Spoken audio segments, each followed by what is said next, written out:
नमस्कार मंडळी, कसे आहात? तर चला आजची रेसिपी आहे पनीर. तर मी हे खोबरं, टोमॅटो आणि कांदा ह्याचं वाटण तयार करते. त्याला भाजून घेतलं आहे आणि तेलाची धार सोडली आहे. वाटण मिक्सरमधून काढायचं आहे. त्यासाठी 2 ढोबळी मिरची, काजू आणि टरबूजाच्या बिया.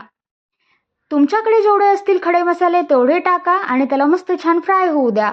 त्यानंतर आपलं जे मेन आहे ते आहे अद्रक लसूणची पेस्ट. ती पण आपल्याला टाकायची आहे. भरपूर टाका, मस्त असा खमंग वास येतो त्याचा. नंतर वाटण टाकून घ्या. त्यालाही तेल सुटेपर्यंत तळून घ्या. बघा, आता आपलं जे वाटण होतं त्यानं तेल सोडलं आहे. तर आता वेळ आहे मसाले टाकायची. तर मी लाल तिखट घेते, हळद घेते, त्यानंतर धने पावडर घ्यायची आहे आपल्याला आणि गरम मसाला सुद्धा, शेवटला जिरे पावडर. आणि याला मस्त मिक्स करून घेऊया. कढीपत्ता आणि कोथिंबीर शिवाय भाजी कशी होईल बरं? तर आपल्याला ह्यामध्ये ॲड करायचा आहे आता कढीपत्ता. त्यालाही थोडा वेळ फ्राय होऊ देऊ. कोथिंबीर टाकल्यानंतर असं वाटते वाटणाने जणू हिरव्या कलरची शालच पांघरली.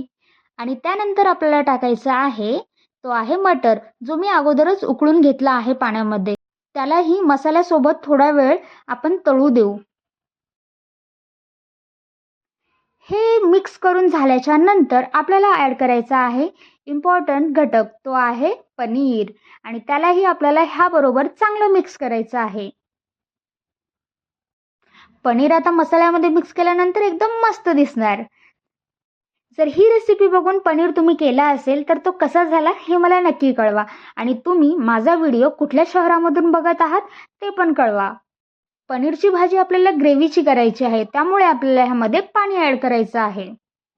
5 ते 10 मिनिट शिजल्याच्या नंतर तुमचं पनीर रेडी आहे खाण्यासाठी. मंडळी, तुम्हाला माझ्या रेसिपीज कशा वाटतात हे प्लीज कमेंट करून सांगा. तुमचा पनीर कसा बनलाय तेही मला कळवा. आणि शेवटचं महत्त्वाचं राहिलंच की हो, like, share, comment, subscribe. Bye.